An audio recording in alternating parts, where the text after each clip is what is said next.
Le voleur d'enfants. Chapitre 1. Antoine a 7 ans, peut-être 8. Il sort d'un grand magasin, entièrement habillé de neuf, comme pour affronter une vie nouvelle.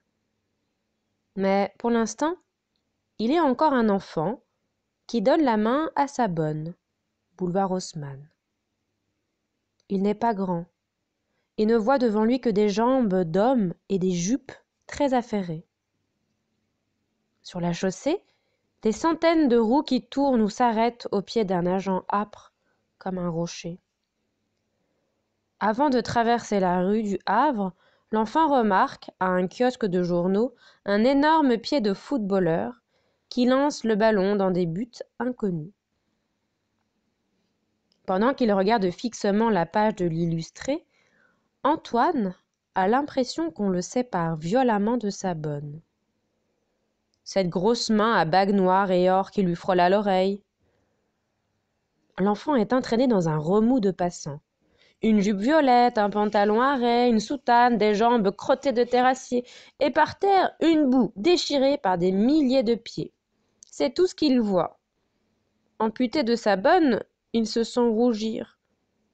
Colère d'avoir à reconnaître son impuissance dans la foule, fierté refoulée d'habitude et qui lui saute au visage.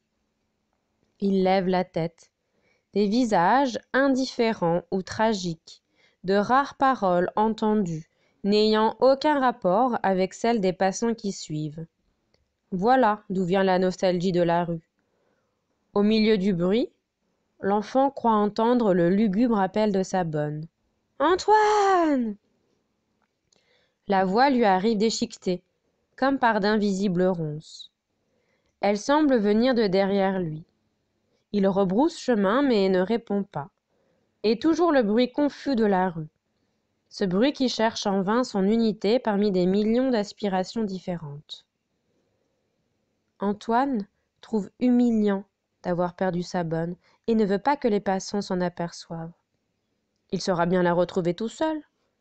Il marche maintenant du côté de la rue de Provence, gardant dans sa paume le souvenir de la pression d'une main chère et rugueuse dont les aspérités semblaient faire pour mieux tenir les doigts légers d'un enfant. Il y a bien déjà 5 minutes qu'il est seul, avec une espèce de honte ou d'angoisse, il saurait le dire. La nuit vient. Paris commence à se refermer sur Antoine. À sa droite, il y a une horloge pneumatique. Si encore il avait pu y reconnaître l'heure, il se serait senti un peu moins seul. Cette face blanche à 2 aiguilles s'obstine à lui rester méconnaissable, à poursuivre une idée à laquelle l'enfant doit demeurer étranger. Nul ne semble s'intéresser à son sort, et il commence à y prendre goût. Il attend avec calme le moment où un monsieur, ou une dame, ou un terrassier, un facteur, un agent ou un être encore mal défini qui tiendra de tout cela, et peut-être aussi un peu des autos et des pneumatiques et des chevaux qui passent, s'arrêtera devant lui pour dire « Que faites-vous là dans la rue, tout seul, avec ce costume neuf ?» Mais rien. Les passants le croisent avec une indifférence telle qu'il a envie de leur crever les yeux. Se retournant, il voit derrière lui un monsieur, grand et doux dans sa gravité et qui le regarde avec une extraordinaire bonté. Antoine n'est pas du tout surpris de le voir. Depuis un moment, il croit bien l'avoir aperçu 2 ou 3 fois, qui le regardait avidement, mais à la dérobée, comme si cet inconnu était sur le point d'accomplir un acte qu'il jugeait très important, de lier sa vie à celle de l'enfant de quelque obscure façon. Une lampe à arc éclaire maintenant l'homme en plein visage. Nous voyons qu'il porte une moustache mince, très noire et tombante, et quelque chose comme un regard en éventail de pères de familles nombreuses. Qu'est-ce que c'est que ça dans l'âme d'Antoine ? C'est le souvenir de sa bonne qui se prépare à quitter l'enfant et s'échappe.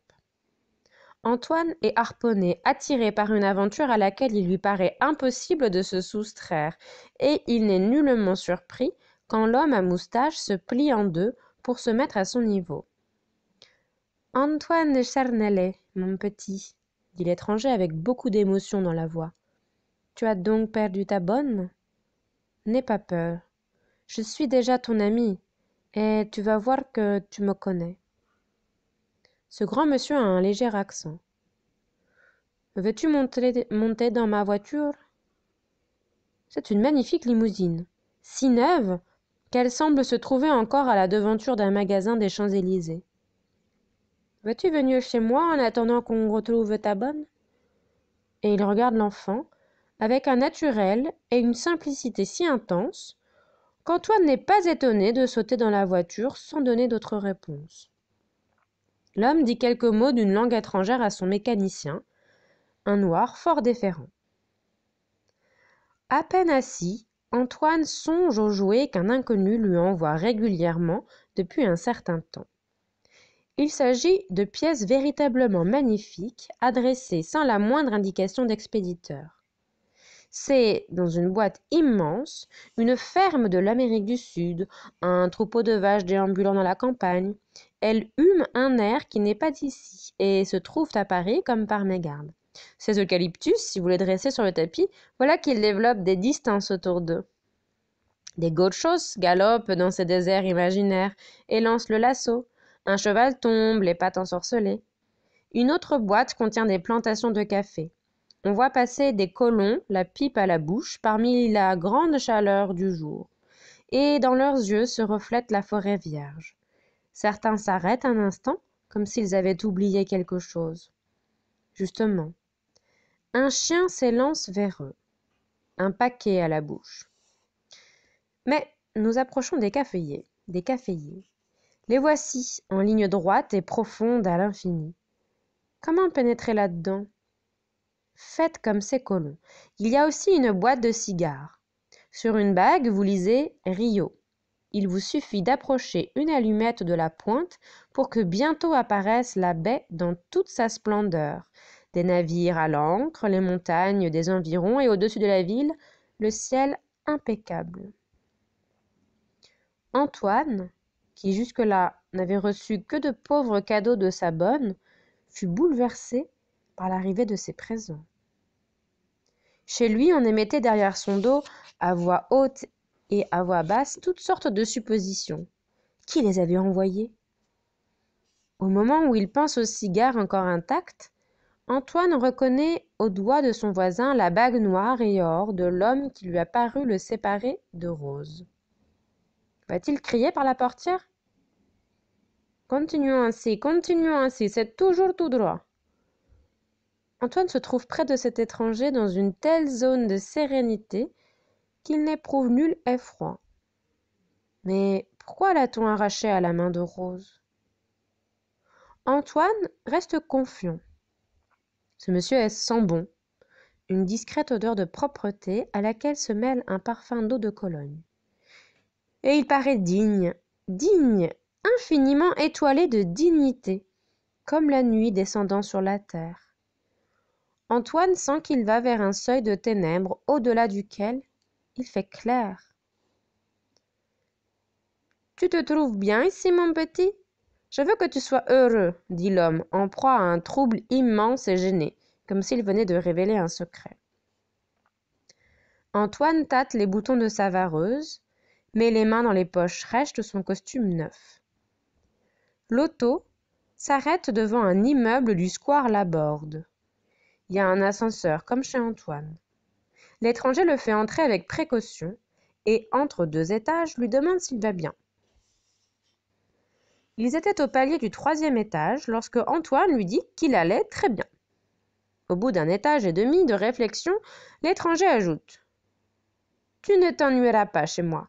Il y a d'autres enfants. Ils t'attendent. » Au bruit de l'ascenseur, plusieurs enfants ouvrent la porte et sortent à la rencontre du colonel Philémon Bigat. Elles n'ont pas l'air malheureuses, ces têtes à des hauteurs différentes. Le plus grand tient à la main un ballon de football. Tous regardent le nouveau venu avec une extrême curiosité, comme s'ils avaient bien des choses à lui apprendre. La mémoire d'Antoine fonctionne à plein rendement. Il croit l'entendre dans sa tête. L'oubli s'enfuit en tous sens, comme pour ne plus revenir.